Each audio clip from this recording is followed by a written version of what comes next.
Regarder de manière négligée un écran de téléphone. Regarder, émerveiller, le monde qui nous entoure. Regarder à la dérobée pour ne pas être vu. Regarder en coin, regarder tendrement la personne qu'on aime ou fusiller du regard un ennemi. Dans la vie, on passe beaucoup de temps à regarder finalement, et de multiples façons.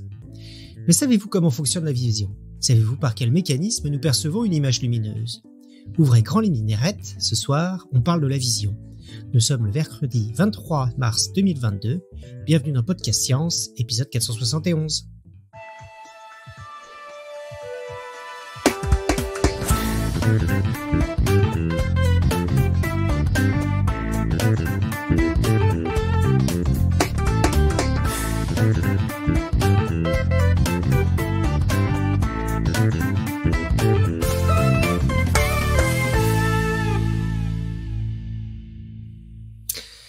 Très bien, et donc pour nous parler de ça, une table comme d'habitude totalement éclatée, donc avec moi-même le seul Parisien, Cléora depuis la Normandie. Ouais, salut à tous.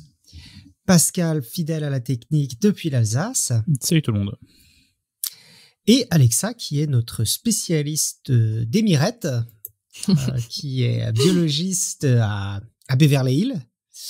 Et qui va nous parler ce soir du coup de son, c'est quasiment ton sujet d'étude quand même, la vision. Ça l'a été, oui, ça l'a été effectivement. Alors je ne suis pas aussi fancy que tu le dis, car je suis plus à West Los Angeles que Beverly Hills. Donc c'est-à-dire que si mon appartement me coûte 2000 par mois, je n'habite pas dans un château. Mais bon, c'est quand même pas mal. Oui, donc effectivement, moi j'ai travaillé sur la vision des couleurs, notamment chez les chauves-souris. Qui ont un œil de vertébré, donc très proche du nôtre. On l'évoquera un petit peu, même si aujourd'hui on va parler essentiellement de la vision humaine. Et pourquoi j'ai eu envie de vous parler de la vision ? Parce qu'on n'en a pas vraiment trop parlé dans le podcast, et que si beaucoup de gens pensent savoir beaucoup de choses sur la vision, en fait, il y a pas mal de choses rigolotes à dire. Et voilà, je voulais faire un peu un épisode là-dessus qui parle un peu de la vision humaine et de plusieurs aspects, l'œil et également aussi un peu le système musculaire autour. Déjà, j'imagine que vous le savez, le système visuel, comme je viens de le dire, c'est pas uniquement les yeux, c'est tout un ensemble de choses. Les yeux qui nous servent évidemment à capter la lumière, mais également le cerveau qui retraite l'information, tous les systèmes de nerfs qui vont au cerveau et qui permettent de relayer l'information entre les yeux et le cerveau, et également tous les muscles qui entourent les yeux et toutes les structures qui permettent à l'œil de fonctionner correctement. On va le voir que c'est un peu plus complexe qui se passe. Alors qu'on peut l'imaginer. Alors, si on pense à l'œil comme structure, l'œil c'est d'abord vraiment la structure qui nous permet de capter la lumière, de capter les images. Et si on veut comprendre comment un œil fonctionne, on peut faire une analogie avec un appareil photo. Alors même si du coup l'appareil photo est inspiré de l'œil, partir de l'appareil photo pour comprendre comment l'œil fonctionne, c'est plutôt une bonne idée parce que c'est plus simple que l'œil. Alors l'œil, il est composé on va partir de l'extérieur vers l'intérieur. Alors, à votre avis, qu'est-ce qu'il y a à l'extérieur de l'œil comme première structure ? Alors, il y a cristallin, c'est pas l'extérieur, ça ? La Le cornée. cristallin, alors c'est au milieu, la cornée, effectivement. On a d'abord la cornée, qui est en fait la partie qui est juste devant l'iris et la pupille. Donc ça, c'est vraiment la partie qui protège de l'œil et qui se prolonge par ce qu'on appelle la sclère ou les tissus ou la conjonctive. Vous savez, la conjonctive, c'est cette partie qui peut être inflammée quand vous avez une conjonctivite, par exemple, qui est le blanc de l'œil. Donc, vous avez le blanc de l'œil et vous avez juste devant l'iris et la pupille, la cornée, qui protège en fait l'œil de l'extérieur. Ensuite, derrière ça, donc on va avoir la pupille au milieu de l'iris. L'iris, c'est un muscle qui entoure la pupille et qui est capable de faire varier son diamètre. Je pense que vous avez tous vu ça si vous êtes à la lumière. Les pupilles sont extrêmement petites parce que vu qu'on a énormément de lumière ambiante, on en fait rentrer un petit peu moins dans l'œil. Par contre, si vous êtes à l'obscurité ou si vous avez pris certaines substances, la pupille est extrêmement dilatée. En général, c'est parce que quand vous êtes à l'obscurité, en tout cas, moins de lumière, plus de lumière a besoin de rentrer. Donc on ouvre la pupille pour permettre à la lumière de rentrer. Si on reprend l'analogie avec un appareil photo dont j'ai parlé, la pupille, ce sera vraiment le diaphragme de l'appareil photo. Alors, on peut parler des appareils photo numériques ou des appareils photo à l'ancienne. Si vous avez pris des appareils photo avec des films, par exemple, si vous ouvrez évidemment le diaphragme à fond et que vous prenez une photo, elle apparaîtra toute blanche parce qu'on a beaucoup trop de lumière qui rentre. Donc là, vraiment, la pupille, ça va avoir ce rôle-là de changer la quantité de lumière qui rentre dans l'œil. Derrière, on a ce que Cléora a mentionné, qui est le cristallin, qui joue le rôle en fait dans votre appareil photo de la lentille, d'une lentille convergente. C'est vraiment exactement ça, qui est formée de tout un tas de protéines, notamment de l'une qui s'appelle la cristalline.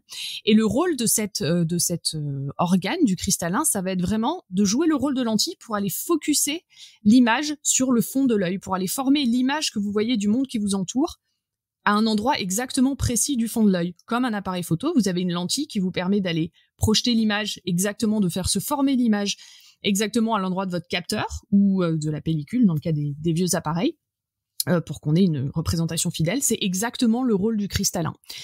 Et ensuite, vous avez un grand espace dans l'œil qui est à peu près formé de gélatine, un peu pas mal d'eau.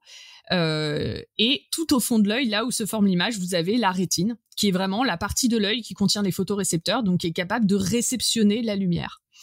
Et la rétine, si on reprend l'analogie de l'appareil photo, c'est vraiment soit votre pellicule, soit votre capteur. C'est là où l'image va se former, et c'est la rétine qui va coder en fait l'information de l'image pour ensuite relayer ce signal via le nerf optique jusqu'au cerveau, qui lui, évidemment, va reconstituer l'image que vous verrez.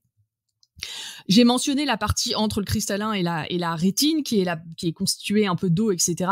Alors pourquoi c'est constitué d'eau ? Tout simplement parce que l'œil est rond. Et en fait, si vous enlevez cette partie-là, l'œil va s'affaisserait sur lui-même. Donc voilà, ça permet aussi de transmettre la lumière, mais le fait que l'œil soit complètement rond et soit vraiment un globe, c'est aussi lié au fait qu'on ait toute cette partie un peu très aqueuse à l'intérieur qui lui permet de garder sa forme. Comme l'a dit Johan, j'ai travaillé sur la vision pas mal, et quand j'ai été amenée à disséquer des yeux, bon, c'est pas très ragoûtant dit comme ça, mais ça c'est un truc qu'on voit extrêmement bien quand on dissèque un œil et qu'on enlève cette partie un peu gélatineuse qui est à l'intérieur, l'œil va complètement s'affaisser sur lui-même. Donc on a vraiment ce système extrêmement finalement assez élaboré dans son développement, mais qui dans son fonctionnement est assez proche donc de ce qu'on peut avoir avec un appareil photo, et qui est finalement assez simple. Alors, comme je vous l'ai dit, le cristallin, c'est une lentille. Et qu'est-ce que vous savez sur les images qui se forment à travers des lentilles convergentes ? Moi, je sais qu'elles sont à l'envers. J'ai pas fait beaucoup de physique, mais... Elles sont à l'envers. C'est ça. Sans physique, tu sais qu'elles sont à l'envers. Johan, tu savais aussi. Alors, Johan, j'ai pas eu le temps de répondre, pardon. Johan, du coup, tu peux peut-être nous expliquer le côté physique, pourquoi l'image se forme à l'envers ? Oui, c'est le plus simple, c'est de le voir avec de l'optique en traçant des rayons. Donc, je sais pas si vous vous souvenez, certains d'entre vous en ont fait au lycée, avec plus ou moins de plaisir. Vous vous en rappelez peut-être pour certains. Mais donc, si vous tracez le rayon, vous voyez bien que le rayon qui passe, celui qui arrive en haut, qui passe par le haut de la lentille, en fait, va être envoyé vers le bas de l'image au moment du passage de la lentille, et inversement en fait quand une lentille pour une lentille convergente. Voilà, je sais pas si c'était ça que tu voulais ou... Si, c'est ça. Je pense que effectivement c'est une bonne idée de rappeler les expériences de physique du fait que la lentille est convergente, l'image se forme à l'envers sur la rétine. Alors pourquoi est-ce qu'on la voit à l'endroit ? Ça, en fait, c'est quelque chose que des gens ont essayé d'expliquer par le passé de différentes façons. Je pense qu'il faut se rappeler pour comprendre ça que les organismes ont quand même évolué dans un environnement. L'évolution a privilégié l'évolution du cristallin comme lentille convergente, et le cerveau a coévolué avec ça, et donc remet d'instinct l'image à l'endroit, en fait. Donc c'est pour ça qu'on voit l'image dans le bon sens. Maintenant, il y a une expérience rigolote dont je voulais parler, qui a été faite dans les années 50, enfin initiée dans les années 30, mais vraiment plus développée dans les années 50, qui est l'expérience d'Erisman. C'est quelqu'un qui s'est dit: et si on mettait l'image à l'endroit, si on forçait la vision sur la rétine, la projection d'une image à l'endroit, comment est-ce que les gens feraient en fait ? Donc pour ça, il a inventé des lunettes avec des prismes qui du coup font voir à l'œil une image inversée, qui qui du coup oblige la formation d'une image à l'endroit sur la rétine derrière. Et alors c'est marrant, les sujets ont porté ces lunettes pendant quelques jours. Au début, évidemment, les gens, c'est comme quand on se met devant un miroir et qu'on essaye d'attraper les choses. Les gens étaient complètement déboussolés. Et puis au bout d'un moment, les gens s'adaptaient et réussissaient au bout d'une semaine à même peindre et colorer les choses à l'endroit, alors qu'a priori l'image se formait à l'envers. Ça veut pas nécessairement dire que le cerveau a inversé l'image, ça veut plutôt dire que la personne s'est adaptée, mais et ça montre aussi la capacité du cerveau à s'adapter, mais c'est des expériences qui sont, je trouve, rigolotes parce qu'elles montrent qu'en fait très tôt les gens se sont posés ce genre de questions. Et évidemment, justement, du coup, à partir de, parce que ces trucs, ces expériences d'optique là, on les connaît depuis avant Newton, on sait qu'une lentille convergente ça inverse, et du coup il y a pas eu enfin, ça a dû faire bugger, je pense, pas mal de gens pendant longtemps, non, le fait que, parce que c'est pas intuitif que le cerveau il inverse, non? Je pense que c'est pas, non, je pense que ça, oui, c'est une question qui a fait bugger les gens. Je pense qu'il y a beaucoup de gens qui s'imaginent des mécanismes hyper complexes pour remettre les choses à l'endroit et tout. Je pense qu'il faut vraiment, et c'est là où je pense que le côté évolutif est très important, de se dire que, pour une raison ou pour une autre, la lentille convergente a été, voilà, enfin, les systèmes évolutifs ont fait évoluer un œil avec une lentille convergente, sans doute pour former l'image à un endroit précis, là où on a des récepteurs. Mais maintenant, si tu développes le cerveau en parallèle de ça, finalement, c'est pas vraiment un problème que l'image soit à l'envers, si intuitivement le cerveau sait comment interpréter cette image, tu vois. Et après, la façon de comment on voit les images, c'est encore assez, comme on la reconstitue au niveau cérébral et tout, c'est encore assez compliqué, mais ça fait intervenir le cortex et différentes régions cérébrales aussi. Ou alors, il n'est pas totalement impossible que le monde soit réellement à l'envers. En fait, on le voit juste correctement. On le voit juste correctement. Ouais, non, mais ça, alors ça, ce serait bizarre avec, si tu prends des expériences genre la gravité et tout, mais de toute façon, est-ce que tu vois la même chose que moi, Johan? On ne saura jamais.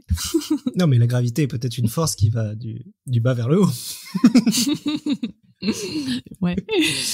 Enfin bon, voilà. En tout cas, on a tout ce système qui est assez complexe et avec encore quelques mystères en tout cas dans la façon dont tout ça est traité. Alors, j'ai dit que l'image arrivait sur la rétine, qui est l'équivalent du capteur, donc soit de la pellicule, soit du capteur de votre appareil photo numérique, par exemple. Et pour ça, dans un capteur photo numérique, on a des cellules qui réceptionnent la lumière et qui sont capables de l'envoyer vers la carte mère de l'appareil photo. Pour nous, ces cellules, ce sont les photorécepteurs. On en a deux types. On a des cônes qui sont sensibles à la vision diurne, donc la vision avec de la lumière, et la vision des couleurs. Et on a les bâtonnets qui sont sensibles à la vision de nuit, donc qui sont sensibles à la lumière vraiment faible, et qui eux ne sont que d'un seul type. Ça a plusieurs implications. Si on a différents types de cônes, on a 3 types de cônes, rouge, vert, bleu. Là encore, pensez à votre écran d'ordinateur ou à votre appareil photo. Vous savez que si vous modifiez les couleurs d'une photo, par exemple sur Photoshop ou quelque chose comme ça, vous jouez toujours sur la quantité de rouge, de bleu et de vert que vous mettez dans une photo.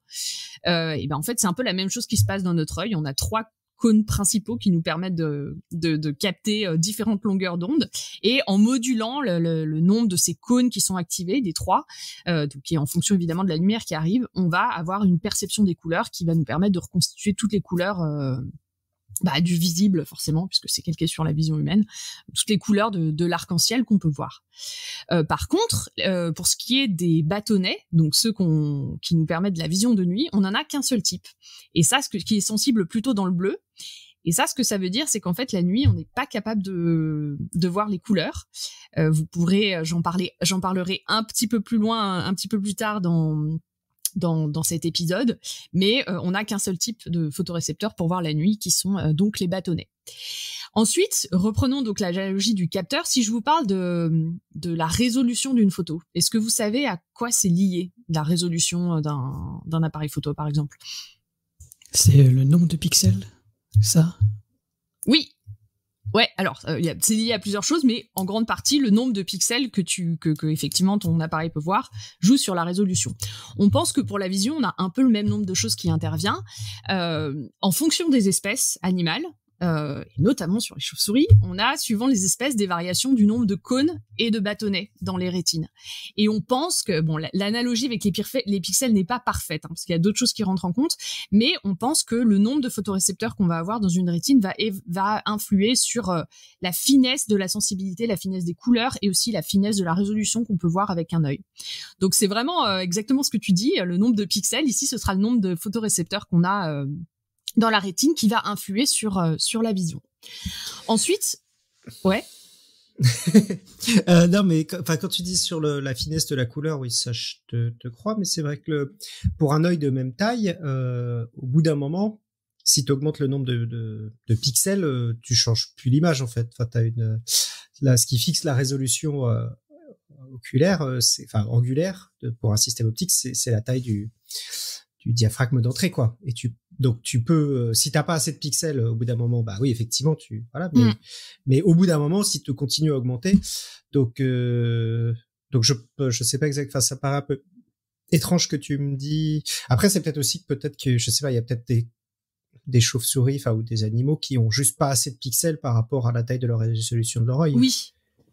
Alors c'est plutôt effectivement ça qui se passe. Après c'est vraiment la densité qu'on peut prendre en compte et t'as aussi un lien entre la densité de photorécepteurs que t'as et la densité de neurones sensitifs derrière, tu vois, qui permettent de relayer l'information. Donc je rentre pas dans le détail parce que là encore c'est assez mal compris en fait. Mais en gros, je pense que dans le monde animal, en tout cas, on se situe en dessous du cas limite que tu mentionnes. C'est vraiment des choses qui sont très grosses. Et par exemple, pour des chauves-souris de même taille, quand on a une variation du nombre de photorécepteurs, on voit vraiment des différences fonctionnelles. Ouais, Pascal, t'avais une question ? Je rebondis sur ce que tu disais, Johan. Ça veut dire que théoriquement, on aurait une meilleure résolution avec une vision de nuit quand la pupille s'agrandit. Oui, je pense que normalement, tu augmentes légèrement ta résolution. Alors après, si tu l'augmentes attends. Ça dépend en fait du nombre de pixels que tu as dans ton œil, quoi. Si tu changes pas après, si tu la changes de 1% ou 2%, ça change pas grand chose, quoi. Et puis, et si t'es sous-résolu, ça veut dire que si t'as pas assez de pixels par rapport à la tâche qui est créée par ton œil, dans ce cas-là, tu peux agrandir, ça change rien, quoi. En fait. Oui. Donc c'est ce que je dis là est applicable aux appareils photo et aux télescopes où en gros tes pixels sont beaucoup plus importants que la tâche. T'en as au moins 5 ou 6 par élément de résolution, élément optique de résolution. Et du coup, là, si tu augmentes la taille du télescope, du coup, là, tu augmentes forcément la résolution. Mais ce qui fait, par exemple, que JWST, quand ils observent dans les mêmes longueurs d'onde, voit mieux que Hubble, parce qu'il est plus grand. Voilà. Mais c'est des cas où là, du coup, tu as augmenté aussi le nombre de pixels. Sinon, si tu es limité par le nombre de pixels, après, là, c'est plus le cas. Et c'est un peu ce que dit Alexa, c'est que finalement, c'est pas dans le vivant, tu es sans doute un peu souvent limité par le nombre de pixels. Voilà. Pour ce qui est de la résolution jour versus nuit, on va y venir aussi un peu plus loin parce que il n'y a pas uniquement ça qui vient en compte, mais c'est effectivement une question importante. Alors ensuite, je parlais purement là ici de la densité de bâtonnets et de cônes. Et en fait, ce qu'il faut savoir aussi, c'est que l'œil humain en particulier, celui sur lequel je me focus aujourd'hui, n'a pas une répartition uniforme des cônes et des bâtonnets sur la rétine. On a la région centrale de l'œil, une des régions vraiment au milieu qui s'appelle la fovea, qui est un concentré de cônes. On a vraiment plein de cônes les uns sur les autres, très collés, on a très peu de bâtonnets. Et par contre, dans les régions, le plus on s'éloigne de cette région, le plus on va avoir de de bâtonnets. Donc on a vraiment cette différence entre la répartition des cônes et des bâtonnets sur la rétine qui a des conséquences très importantes sur la vision. En fait, cette partie, la fovea, qui est au centre de l'œil, qui contient tous les cônes, c'est la partie qu'on utilise pour focuser, pour vraiment focuser sur quelque chose et pour voir une vision des détails en vision diurne. Par exemple, si vous focusez par exemple sur un mot là sur votre écran, vous focussez sur lui et si vous essayez de voir votre vision périphérique, vous vous rendez compte que vous voyez pas vraiment tellement ce qu'il y a autour avec le même nombre de détails. En fait, c'est un peu flou. Et ça, c'est vraiment lié à cette différence qu'on a, qui est que quand on focus sur quelque chose, on utilise cette région de l'œil qui est spécialiste dans la région des détails parce qu'on a beaucoup de cônes et parce que voilà, ils sont vraiment concentrés dans ce petit point-là. Et autour, la vision périphérique, elle est un peu plus floue. Mais elle nous sert évidemment pour d'autres choses. Elle est plus sensible à des mouvements, ce genre de choses. Mais vraiment pour tout ce qui est précis, c'est à ce niveau-là.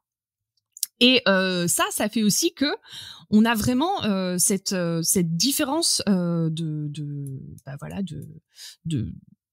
de capacité entre vision centrale et vision périphérique, qui est assez spécifique en fait à l'espèce humaine. Les souris, par exemple, ont une répartition beaucoup plus homogène des cônes, ce qui leur permet pas d'avoir cette capacité de focuser qu'on a sur certaines images. On a aussi un taux de rafraîchissement qui est différent entre la vision centrale et la vision périphérique. La vision centrale, on rafraîchit des images plus 3-4 fois par seconde, alors que la vision périphérique, on rafraîchit à 100 images par seconde. Ça aussi, c'est lié avec le fait que on focus parfois avec notre vision sur des choses en particulier, et qu'on a cette différence de vision entre les deux. Si vous fixez quelque chose aussi d'une façon très très nette, et si on force l'œil à ne pas bouger, on observe quelque chose qui est intéressant. On se rend compte que les images, elles disparaissent au bout d'un moment. Si vous ne bougez pas votre œil et que vous focussez sur quelque chose, bon, c'est dur à le faire parce que vous avez des petits mouvements des yeux qui focusent, mais au bout d'un moment, l'image va disparaître parce que il y a ce rafraîchissement des photorécepteurs qui existe et que si vous ne les rafraîchissez pas, et ben en fait, au bout d'un moment, le récepteur il sera inactivé et vous pourrez plus voir correctement. En dehors de cet endroit qui s'appelle la fovea, où on a les cônes qui permettent la vision hyper précise, la vision fixe, on a aussi une autre zone au niveau du nerf optique qui est la zone aveugle. C'est vraiment une zone où on n'a pas de photorécepteur. Pourtant, lorsque vous regardez autour de vous, vous n'avez pas de trou dans votre champ de vision. Bah, ça, c'est lié au fait que le cerveau, là encore, compense. Mais il y a une façon de voir ce point aveugle dans la rétine. Alors, bon, si vous écoutez ce podcast en voiture, ne le faites pas. Mais on peut faire un petit exercice là avec vous.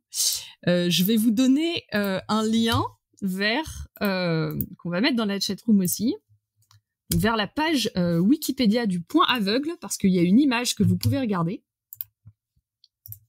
Voilà, merci Cléora. Si vous ouvrez cette image, vous pouvez voir que vous avez donc vous avez un test du point aveugle avec donc un D à gauche, oui, et un G à droite. Et ce que vous pouvez faire, c'est que vous allez regarder ces deux lettres et vous allez masquer l'un de vos yeux et vous fixer avec l'autre la lettre appropriée. Donc, c'est-à-dire que vous fermez par exemple l'œil gauche et vous fixez avec votre œil droit la lettre D.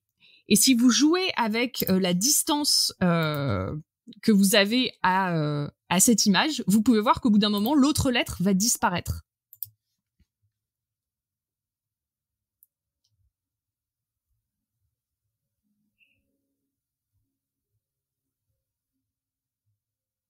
Il faut que tu caches ton œil, Johan, vraiment. C'est flagrant. Ça marche chez toi, Pascal, ouais. Et ben, voilà. Et ben ça met en évidence en fait le fait que vous avez ce point aveugle où à un moment donné, quand vous avancez et reculez, vous ne voyez plus. Et ça marche pas avec deux yeux, parce qu'en fait, avec deux yeux, en fait, il y a l'autre œil qui aide le premier, en fait. Oui. Mais en fait, tu compenses. Ce qui est marrant, c'est que c'est continu, c'est qu'il y a le cerveau, il sait pas, enfin, il nous dit pas quand est-ce qu'il y a qu'un seul œil qui voit ou quand il y en a deux, quoi. Oui, voilà, exactement. Oui, donc, ce qui est normal en fait, parce que finalement, même quand j'y pense, en fait, tout le côté gauche de ma vision, en fait, il y a que mon œil gauche qui le voit, mais je vois pas foncièrement de différence en fait avec le centre. Bah, Après, c'est la vision binoculaire, en fait. Après, tu as le cerveau qui intègre les informations des deux et qui remet ensemble, et ça permet aussi de voir en 3D, parce que tu pourrais pas voir en 3D si t'as un seul, correctement en 3D si t'as un seul œil. Donc, t'as après une intégration des informations spatiales, etc., qui se fait, au niveau plus central. Alors, comme je l'ai dit, je vous ai parlé un peu de ces images qui disparaissent là. En fait, pour comprendre ça, il faut comprendre comment, ce qui se passe lorsque la lumière arrive sur le photorécepteur. Donc, j'ai dit qu'il y avait des rafraîchissements, etc., qu'on avait différentes densités en fonction de là où on est sur la rétine. En fait, ce qui se passe lorsque la lumière touche un photorécepteur, elle va l'activer. Un photorécepteur qui est dans un état moléculaire, on va dire. Là encore, je vais pas rentrer dans le détail parce qu'on pourrait aller dans le détail des photorécepteurs, etc., mais ce serait assez biochimique et pas très très intéressant finalement. Lorsque la lumière arrive sur un photorécepteur, qui est en état dépolarisé, voilà, elle l'hyperpolarise. Et ça, c'est lié au fait que la lumière dans le photorécepteur, donc que ce soit un bâtonnet ou un cône, elle touche une protéine qui s'appelle une opsine, qui à l'intérieur a un pigment qui s'appelle le rétinal, qui se trouve dans les photorécepteurs. Et en fait, quand la lumière touche la protéine opsine, le rétinal va changer de conformation et on va avoir une réaction en chaîne qui va se mettre. Et finalement, ça va envoyer un signal aux nerfs ensuite, aux différents neurones de la rétine et ensuite aux nerfs optiques. Mais une fois que le récepteur il est hyper activé, il doit être inactivé pour être de nouveau utilisable. En fait, c'est vraiment comme je sais pas, vous êtes chez vous, vous allumez un interrupteur, vous avez la lumière qui arrive, mais ensuite, pour avoir un signal lumineux encore, vous devez l'éteindre et le rallumer. Ben, c'est exactement la même chose qui se passe. En fait, lorsque votre récepteur, il est activé, il faut d'abord l'inactiver pour qu'on puisse voir de nouveau quelque chose. Et c'est pour ça qu'en fait, on a besoin de constamment régénérer les images et qu'on peut pas fixer constamment quelque chose, sinon on pourrait pas former de nouvelles images et l'image disparaîtrait. Alors vous allez me dire oui, mais moi je fixe des fois des choses et les images ne disparaissent pas. Alors comment ça se fait? En fait, ça se fait parce que votre œil, il bouge en permanence en fait. Même quand vous fixez quelque chose, il y a plein de petits mouvements qui ont lieu dans l'œil qui permettent aux images de se rafraîchir en fait un petit peu en permanence. Donc, on a différents types de mouvements. On a des mouvements de saccade qui peuvent être volontaires ou non. Donc, qui sont des mouvements que votre œil fait. Par exemple, si vous regardez un visage pour la première fois, vous vous rendez sans doute pas compte, mais vous bougez souvent de regarder les yeux de la personne, son nez, sa bouche. Et ça, il y a tout un tas de schémas qui peuvent être faits et qui ont été décrits. En fait, quand on regarde une scène, on regarde différents éléments plus ou moins rapidement. On a aussi ce qui s'appelle des micro-saccades pour ce qui est la fixation dont je parlais. Par exemple, vous focussez sur un mot sur votre écran. Par exemple, moi, j'ai le numéro 471 qui est sur mon écran d'ordinateur, là. Si je focus sur lui, je peux vraiment, focuser très fort sur lui. Mais en fait, mes yeux font des petites micro-saccades qui permettent de rafraîchir comme ça, de régénérer en fait en permanence le champ visuel. Vous avez d'autres mouvements aussi comme la dérive, c'est ça qui vous permet de suivre un objet qui se déplace par exemple. Lorsque vous voyez une voiture qui passe devant vous et que vous la suivez du regard, il y a tous les muscles au niveau les 6 muscles principaux au niveau des yeux et d'autres aussi qui permettent de suivre tout ça. Vous avez aussi un réflexe qui est rigolo qui s'appelle le réflexe oculo-vestibulaire. C'est celui qui vous permet de rester fixé sur quelque chose si vous êtes par exemple sur une chaise qui tourne. Si on vous met sur une chaise et que vous faites tourner la chaise, en fait, vous voyez pas tout flou. Vous suivez du mouvement le paysage. Et en fait, ce qui se passe, c'est que même si vos yeux ils tournent un peu avec votre tête, vous avez un système qui permet des saccades qui permettent de compenser le mouvement des yeux pour que ça reste toujours fixe.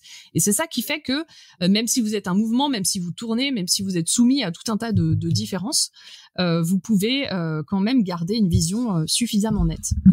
C'est rigolo, il y a un truc d'ailleurs sur ça avec le cinéma où je lisais que avec les nouvelles des nouvelles caméras maintenant tu peux filmer suffisamment rapidement en fait pour ne pas avoir cet effet de flou quand la caméra bouge très vite. Oui. Et en fait alors c'est plus réel parce qu'en pratique nous on ne l'a pas, mais ça met assez mal à l'aise les gens parce qu'on s'est habitué en fait au cinéma à ce que on ait du flou quand l'image bouge vite, quand il y a une chaîne d'action rapide, on voit du flou et on s'y habitue. Et du coup les films qui sont filmés avec plus de FPS en fait du coup n'ont pas de flou, mais souvent mettent un peu mal à l'aise les ciné parce qu'on n'a pas l'habitude de voir ça en fait. Il y a des télés qui rajoutent des images aussi calculées pour casser ces effets de flou et quand j'ai changé de télé il y a 2 ans, ça m'a vraiment fait bizarre et je ne supportais pas. Je pensais que c'était la 4K qui me faisait ça et en fait non, c'était ça. Oui, c'est quoi? Tu passes à du 60 Hz, je crois, au lieu de 50 Hz, quelque chose comme ça, il me semble. Alors c'est pas c'est plus au niveau des frames par seconde que en frames par seconde, ouais. Donc pour moi ouais, c'est tu dois passer de 24 à 60 ou un truc comme ça. Bah moi j'ai eu le même effet que toi, mes parents ont acheté une nouvelle télé qui a ça et ça fait pas réel pour moi en fait, je sais pas pourquoi, je trouve que ça fait un effet vraiment très très bizarre. Ça fait, je suis d'accord, il y a un petit côté un peu Vallée de l'étrange en fait, t'as l'impression que les personnages sont trop fluides et ce qui est bizarre parce qu'au final c'est plus proche de ce qu'on a vraiment, mais je pense qu'on s'est habitué. Il y a un film que j'avais vu qui était tourné en 60 images par seconde qui était pas terrible avec Will Smith, qui s'appelait Gemini Man et qui faisait ouais, t'as l'impression de voir un truc en plastique, c'est assez bizarre, ça faisait mal à l'aise. Ça m'a d'ailleurs gâché un peu la série The Mandalorian. Ah oui. Oui, c'est vrai, mais maintenant que bon, après moi j'ai vu ça sur un site basé en Russie, avec une qualité assez douteuse, mais j'ai pas trop vu ça. Mais... Et puis t'es plutôt entre 10 et 12 frames par seconde, Alexa, du coup ça allait. Ça posait pas trop de problème.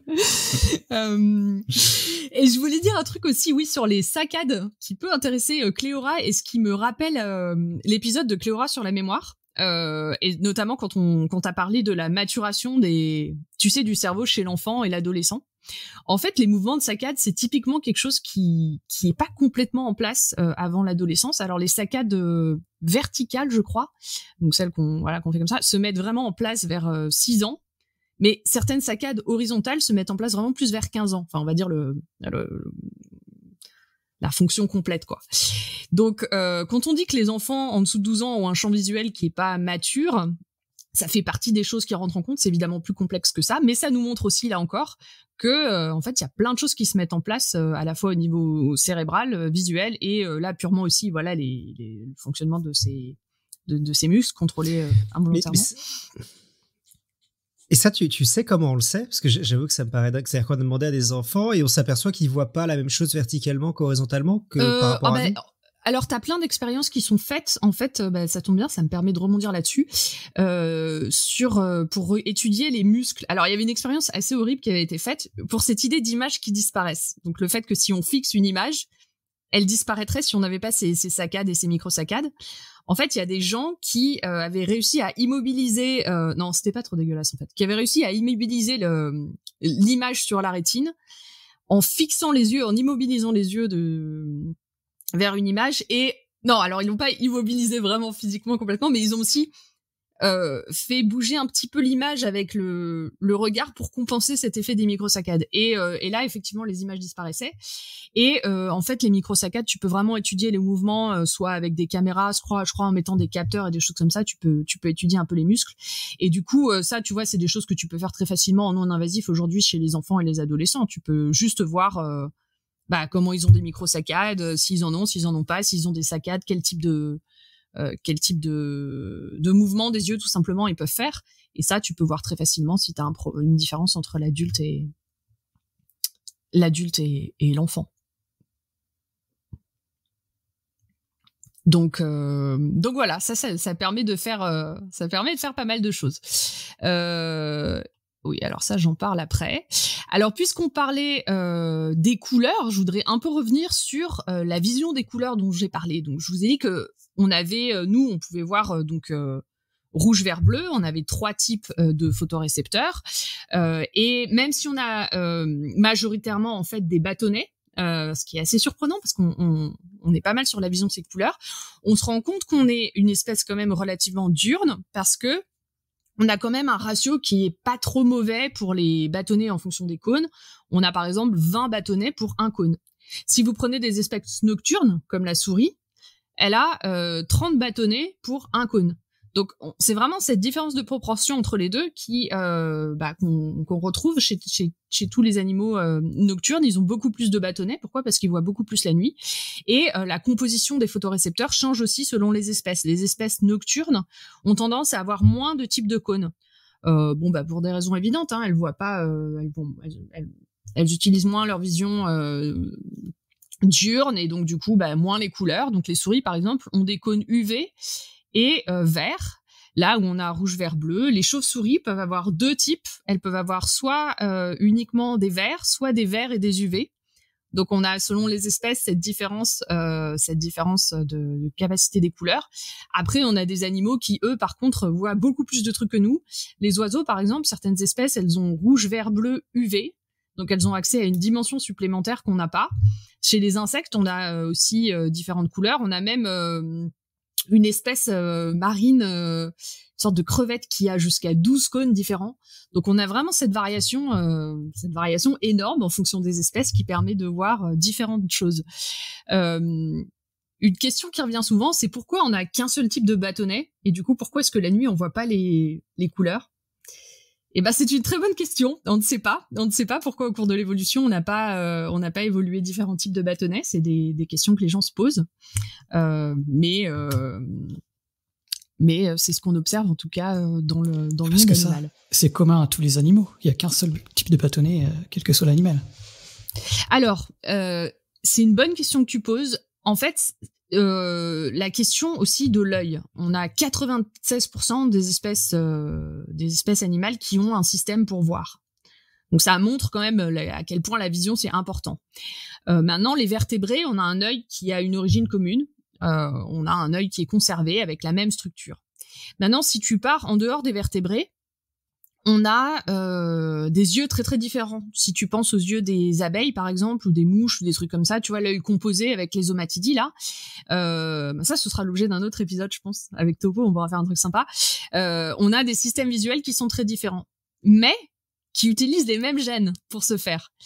Ce qui pose la question de est-ce qu'on a un espèce de proto-œil commun qui s'est diversifié ? Est-ce qu'on a l'acquisition des yeux plusieurs fois ?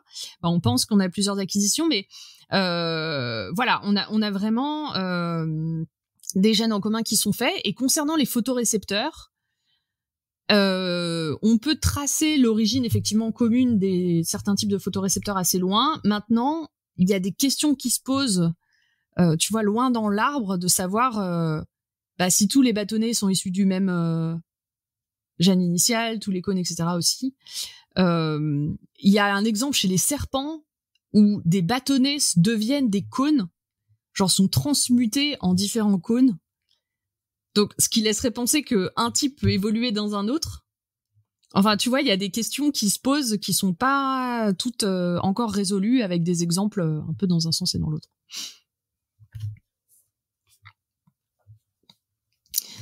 Alors, on va parler maintenant, puisqu'on était sur la vision des couleurs, de quelque chose dont vous avez sans doute entendu parler. Et ici, là, vous êtes trois mecs en face de moi. Donc, peut-être que parmi vous, il y en a qui sont... Ouais, Johan fait un signe de tête viril. Peut-être qu'il y en a d'entre vous qui sont daltoniens, donc qui ont des problèmes de la vision des couleurs, ce qui est beaucoup plus répandu chez les nains. Heureusement pour vous, ce qui est beaucoup plus répandu chez les hommes que chez les femmes. Alors quand on dit en anglais daltonien, c'est colorblind, ce qui est plutôt, ce qui veut dire aveugle des couleurs en gros.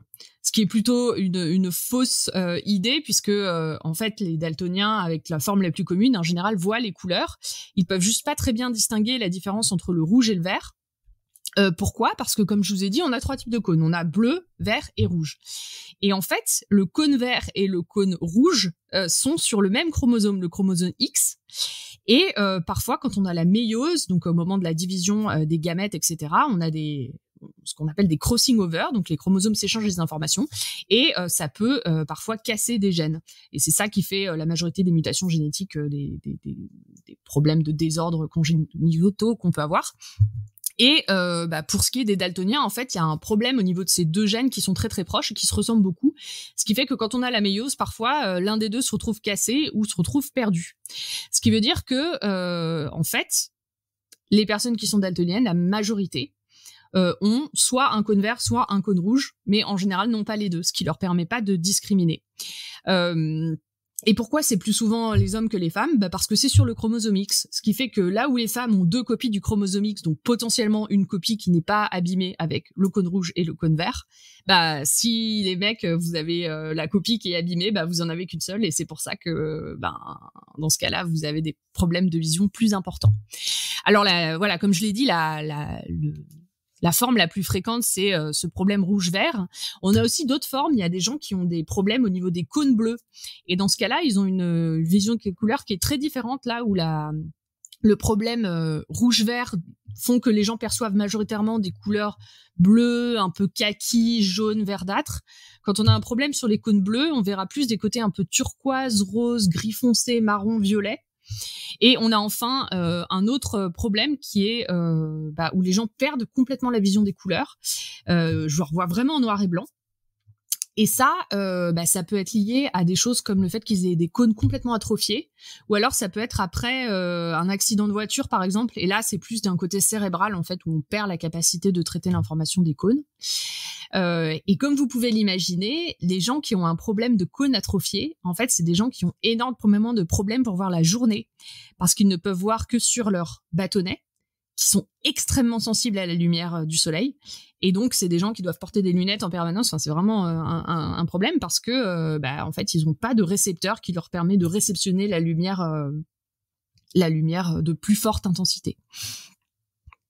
Donc voilà ce qui se passe. Un autre truc dont je voulais parler aussi, qui est assez cool, qui est assez discuté encore, mais pour les gens qui ont ce problème de vision rouge-vert, il existe maintenant des lunettes qui ont été développées il y a quelques années, qui permettent aux gens qui ont ce problème au niveau du chromosome de voir les couleurs. Comment ça marche ? En fait, ça c'est des lunettes qui alors la physique derrière, là encore je connais pas vraiment les détails, en plus il y a des brevets, mais ça change l'intensité des couleurs, ça met des intensités des couleurs beaucoup plus fortes et ça diminue l'intensité d'autres, ce qui fait que les gens qui ont ce problème, et j'ai un ami dont c'est le cas, peuvent revoir les couleurs, ou en tout cas voir les couleurs du coup pour la première fois, parce que ces lunettes permettent de changer un peu l'intensité de la lumière qui arrive et donc de voir les différentes couleurs. Ce que je trouve assez cool quand même. Alors c'est discuté parce que certains médecins disent qu'en fait c'est pas aussi simple que ça marche pas chez tout le monde, etc. Mais c'est quand même il y a quand même pas mal de rapports qui montrent que ça fonctionne quand même un peu. Alors, on a parlé des couleurs et je vous ai parlé aussi du coup avec ces gens qui ont des problèmes de cônes et qui ont que les bâtonnets de différentes intensités lumineuses.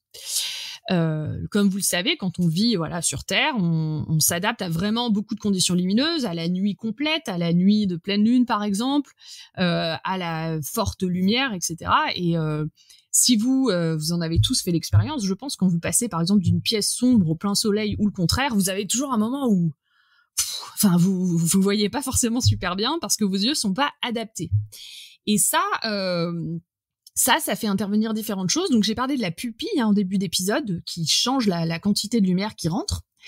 Mais si vous avez tous fait l'expérience de rentrer du plein soleil dans une pièce sombre et de rien voir, vous pensez bien que c'est pas suffisant parce que l'adaptation de la largeur de la pupille, elle se fait très très vite.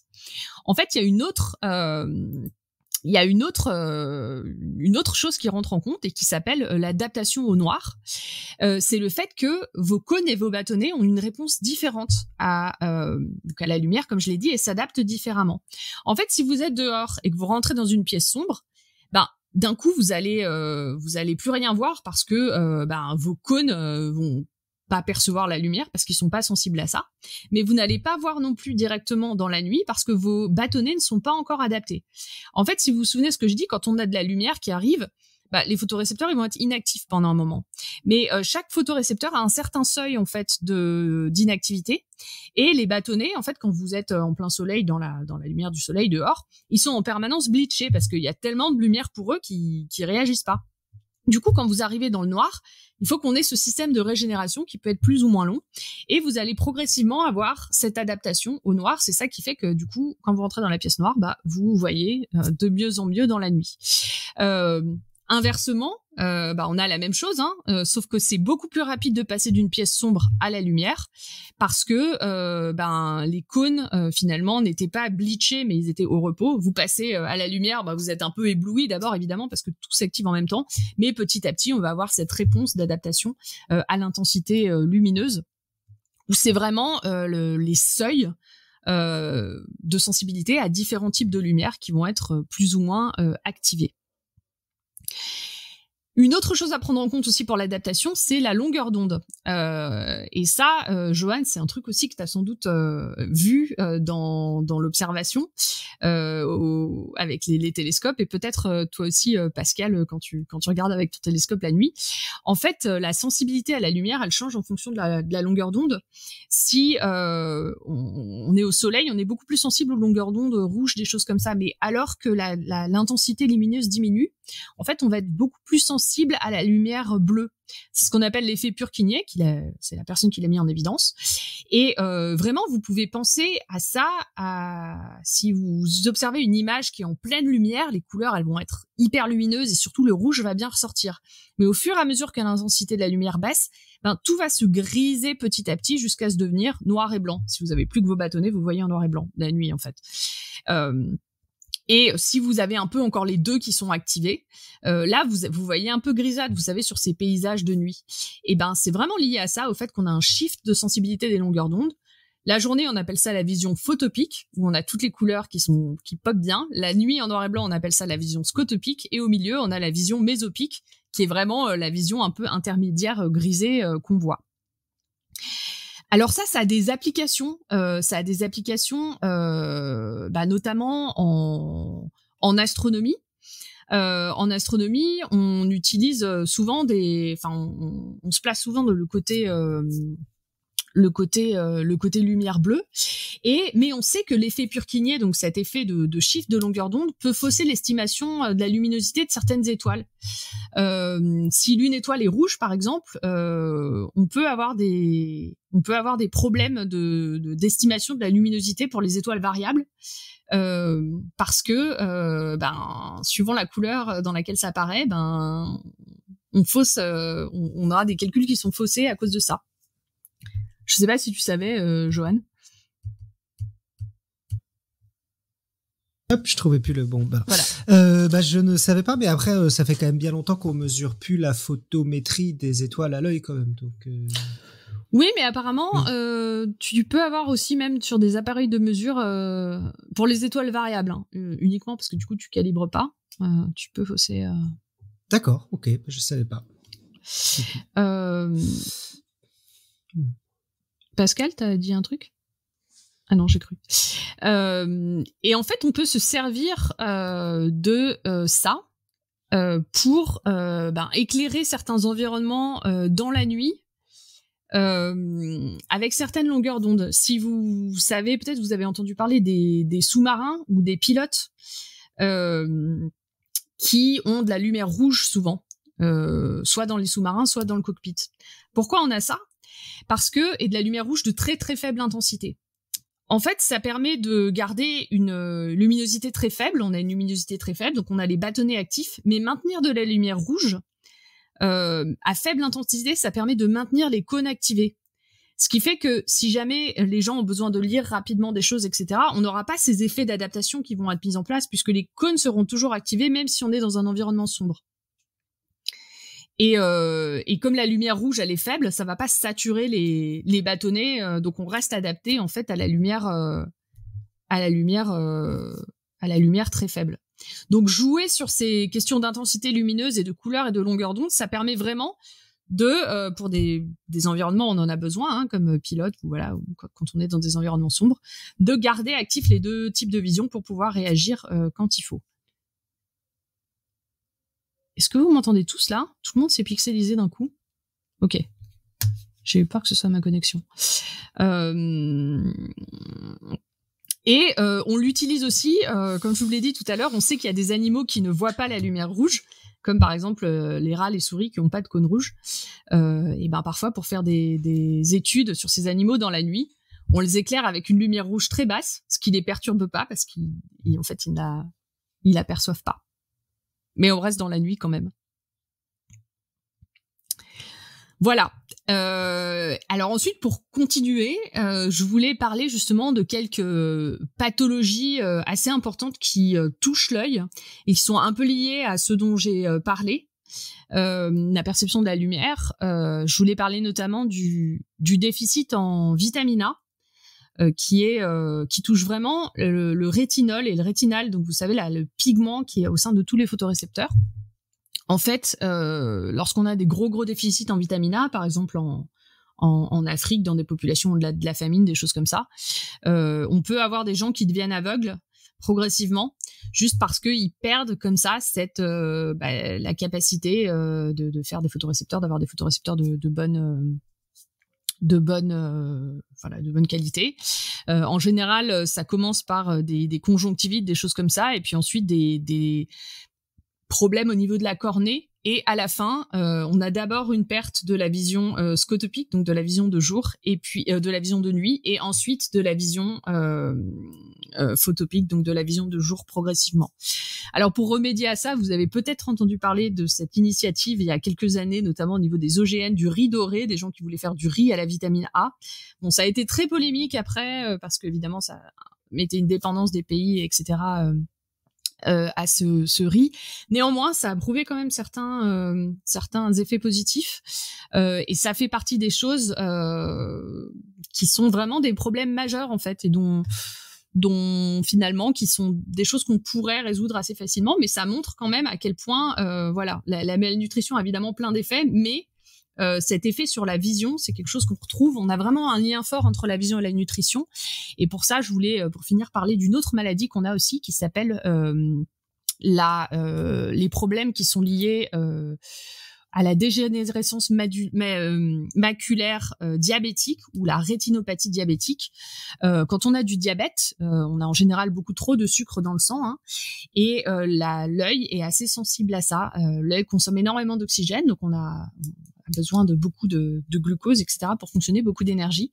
Et en fait, particulièrement aux États-Unis, puisque c'est un pays où on a beaucoup de diabète, mais aussi partout dans le monde, on se retrouve avec des rétinopathies diabétiques, qui est une dégénérescence de la rétine, qui est liée justement au fait que on a trop d'oxydation, des dépôts qu'on retrouve d'abord au niveau de la rétine, et qui peut conduire aussi à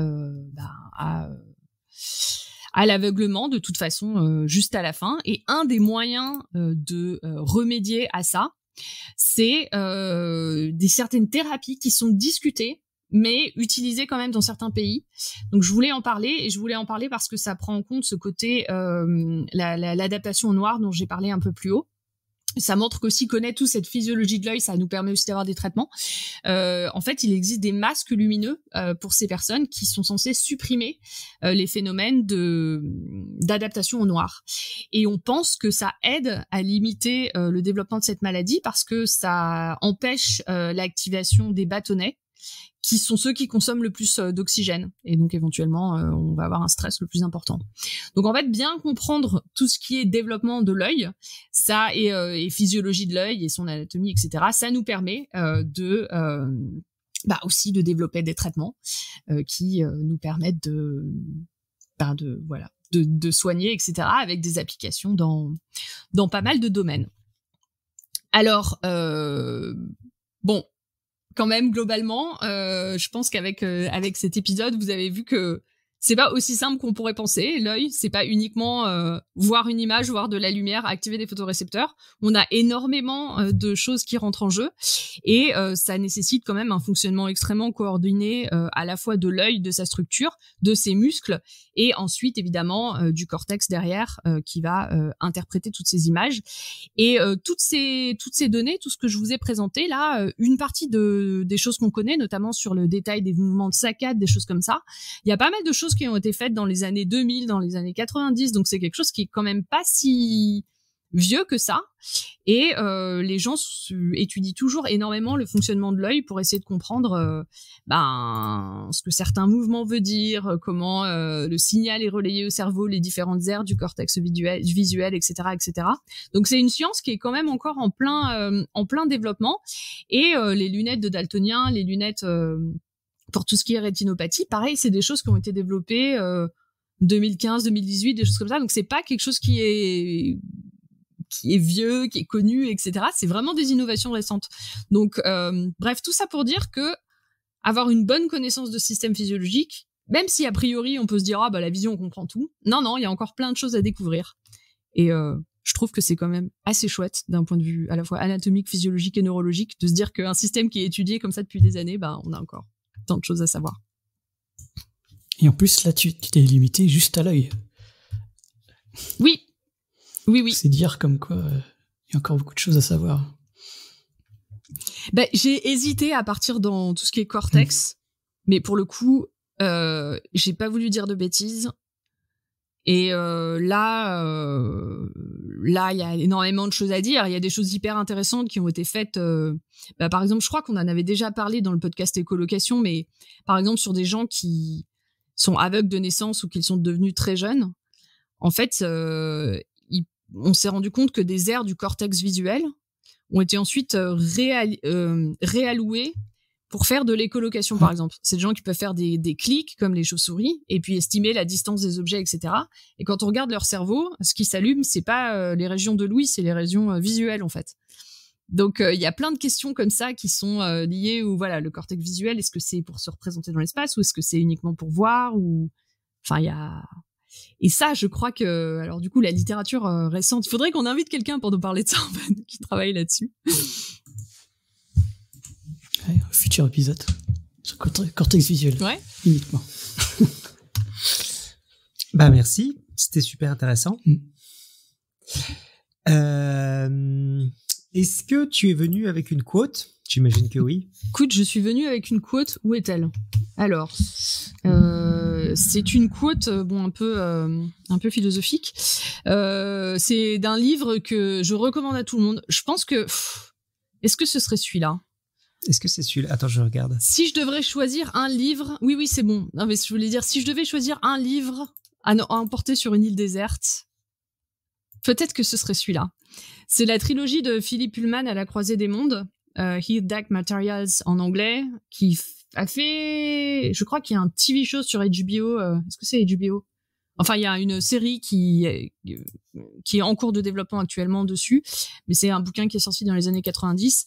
C'est une trilogie un peu fantasy en lien avec le monde réel, mais qui est vraiment exceptionnelle. Et donc la citation, c'est « Dès qu'ils voient une chose, les êtres humains ne peuvent s'empêcher de la détruire. Voilà le vrai péché originel. » Voilà. Ça me fait rigoler parce que quand tu as dit que c'était un de tes livres préférés, je m'attendais à ce que tu dises ça parce que tu m'en as déjà parlé plusieurs fois. Oui. Et la série, moi je l'ai lu enfant il y a 20 ans, mais effectivement c'était bien. Et la série est pas mal aussi. Ouais, j'ai eu du mal la série parce que j'avais lu le livre peu de temps juste avant qu'elle sorte. Et du coup, c'était trop frais dans ma tête en fait. Et voilà. Très bien. Et donc sur ce, nous allons vous laisser. On le fait pas très souvent, et je voulais vous rappeler que notre seule publicité, c'est vous. Donc si vous aimez ce que nous faisons, vous pouvez nous partager sur les réseaux sociaux, parler de nous à vos amis, à votre famille. Et puis nous mettre des étoiles sur les plateformes quand vous envoyez l'occasion. Voilà. En tout cas, on reçoit vos messages de félicitations et de remerciements. Ça nous fait toujours très très chaud au cœur. On en a reçu un cette semaine qui nous a beaucoup touchés. Même s'il nous a dit qu'il écoutait en partant de l'épisode 0, donc il écoutera sans doute ce mot que je lui dis que pour le remercier dans 4 ans. Mais voilà. La semaine prochaine, on se retrouve pour parler de... J'ai un doute. On parle de la régénération, il me semble, et en fait c'est Topo qui invite deux de ses chercheuses, deux de ses collègues, voilà, pour parler de ça. De l'université Paris-Cité. Et du coup, nous serons, je viendrai chez lui pour enregistrer. Voilà. Et donc, on vous retrouve la semaine prochaine. Et que servir la science soit votre joie.